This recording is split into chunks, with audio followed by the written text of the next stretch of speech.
Күн ысыган сайын колтук менен буттун тердөөсү жана ошондой эле андагы жагымсыз жыттар кээ бир адамдардын негизги көйгөйү болуп саналат.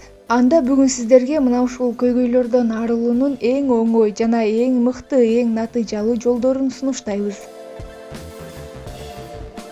Эмне себептен бут жыттанат жана тердейт? Биринчи, ысыкта жабык жана бутту кыскан бут кийим кийүү. Экинчи, бутту туура эмес күтүү, мисалы убагында жуубоо. Үчүнчү, стресс, толкундануу. Төртүнчү, кара күч эмгеги менен узакка алектенүү.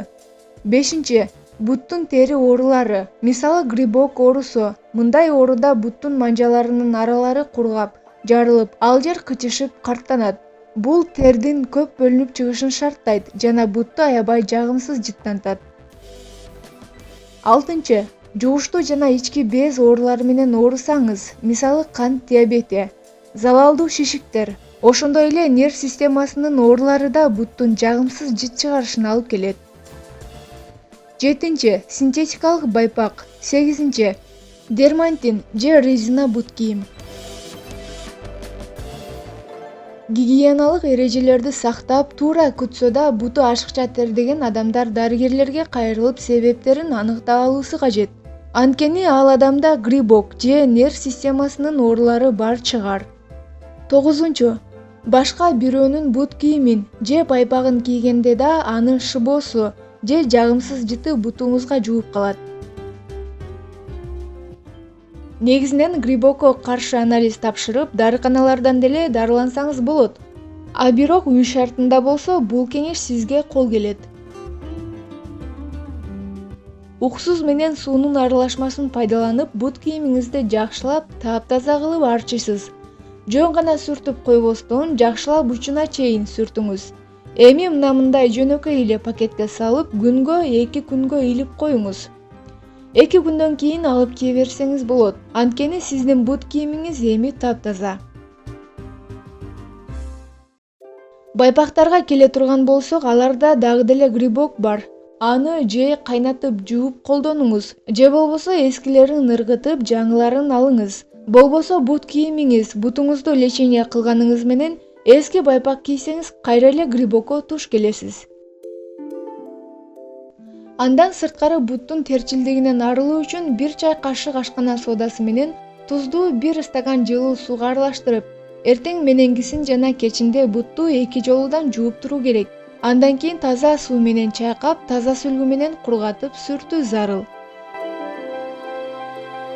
Ошондой эле ашкана содасын буттун манжаларына салып койсоңуз да жакшы натыйжасын берет. Эртең мененкисин бор кислотасын бутка сээп алып, күнү бою байпак кийип, кечинде жууп таштоого болот.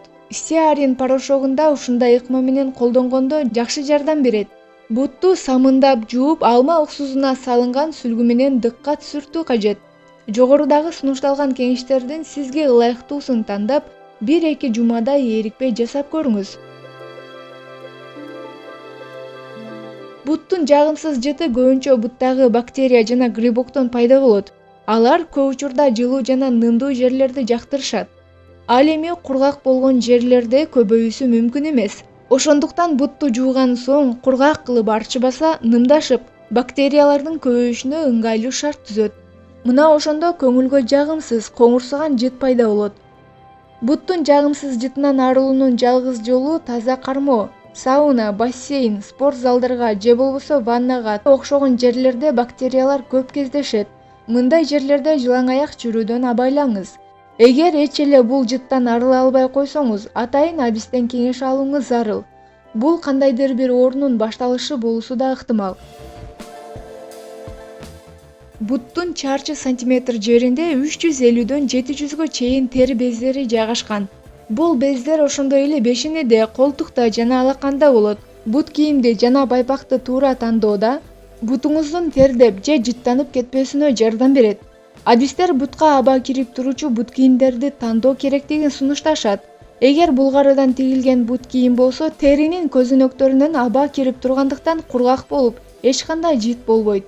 Ал эми жөнөкөй жасалма териден тигилген бут кийимдерге жеткиликтүү аба кирбегендиктен улам нымдуу болуп, жагымсыз жыт ошого көп болот. Пахтадан тигилген байпакты тез алмаштырып, таза кылып кийүү зарыл. Бир эле бут кийимди көп күн катары менен кийүүгө болбойт. Гигиеналык эрежелерди сактаңыз. Ысыкта күндө кечки убакта бутту самындап жууп кургатыңыз. Ысыкта пахтадан жасалган байпак кийиңиз. Бут кийимиңизди 2 апта сайын жууп, шамалдатып кургатыңыз. 4. Резина бут кийим кийип иштөөгө туура келсе, анда чечер замат бутту самындап жууңуз. 5. Ысыкта ачык бут кийим кийүү зарыл. 6.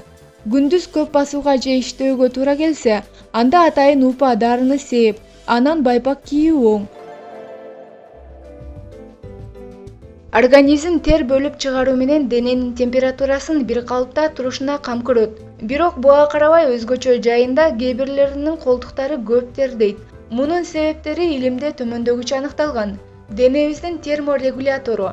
Терди биздин терибиздин алдында жайгашкан тер бездери бөлүп чыгарат. Тер аркылуу организм өзүндөгү температуранын бир калыпта кармап турганга аракет кылат. Башкача айтканда, тер бездери терморегулятордун ролун аткарат. Чеги менен тердесе жакшы деңизчи, бирок кээ бирлери ашыкча тердейт. Бул медицинада гипергидроз деп аталат. Анда алдыда колтуктун тердөөсү, андагы жагымсыз жыттардан арылуу тууралуу сөз кылабыз. Адамдын терисин 182 000 түрлүү микроорганизмдер, башкача айтканда микробдор байырлайт. Мунун 1000ден ашык түрү колтукта кездешет. Микробдор нымдуу ысык чөйрөдө баткы өйүшөт да теринин тери алдындагы безди сезгентишет. Ушундан улам тер көп бөлүнүп чыгат. Жагымсыз жыттын чыгышын күчөтөт. Мындан тышкары микробдор өздөрүнөн ар кандай калдыктарды бөлүп чыгарышат. Ал калдыктарда колтуктун жаман жыттануусуна алып келет. Тердин жыты адамдын ичкен тамагына да жараша болот. Мисалы, адам ышталган балык, сала, колбаса, пияз, сарымсак жесе, тер да сасык жыттанат. Андыктан көчөгө чыгарда аталган азыктарды жегенден мүмкүн болушунча баш тарткан оң. Ал эми майлуу эмес күрүч азыктары, тамакка петрушка, сайвизди, сүт азыктарын колдонсо, тердегенде катуу жыттанбайт.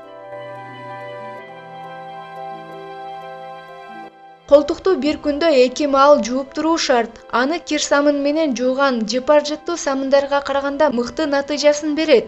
Же болбосо дарыканалардан фармидрон сатып алсаңыздар да болот. Бирок бул дары кош бойлууларга, эмчек эмизгендерге же колтугунда кандайдыр бир жараты бар болсо сунушталбайт. Фармидронду аласыздар. Аны менен таза жумшак кездемени чылап, колтукка сүйкөп чыгасыздар. Ар бирин 2 жолудан арчып тазалаңыз. Муну 15-20 күн сүйкөп, кайра бир жума эс алдырасыздар да кайра дагы уланта бересиздер. Эми болсо кийип жүргөн кийимдериңиздин колтуктарын тазалайбыз. Кадимки эле тамак ашка колдонулуучу уксузду алып, 100 грамм таза сууга 4 чоң кашык уксузду куябыз да кийимдин колтук бөлүгүн салып чылап коебуз. Жарым сааттан соң таза жууп, чайкап, жайып койсоңуздар болот. 2 литр кайнак сууга 60 грамм ромашканы салып, ага 2 аш кашык аш соодасын салып аралаштырасыз. Мындан кийин күн сайын эринбей, бир нече жолудан марлени даярдалган каражатка малып, колтугуңузду сүртүп турасыз. Жыйынтыгы көпкө күттүрбөйт.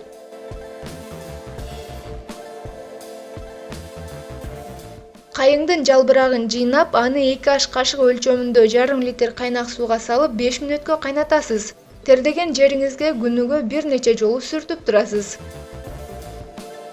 Андан сырткары бирдей өлчөмдөгү ашкана соодасы менен лимон ширесин аралаштырып, аны таза, кургак колтукка сүртүү ыкмасы да жогорудагы көйгөйлөрдөн арылууга жардам берет.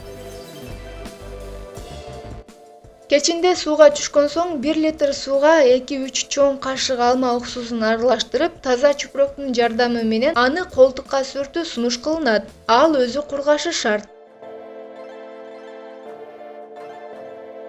Эртең менен үйдөн чыгып бара жатканда чийки картошканы жука тилимдерге кесип, колтукту аны менен сүртүү керек. Же болбосо колтукка кыпчып бир аз туруу шарт. Андан кийин өзү кургашын күтүү зарыл. Мындай ыкмадан кийин күнү бою колтуктан жагымсыз жыт келбейт.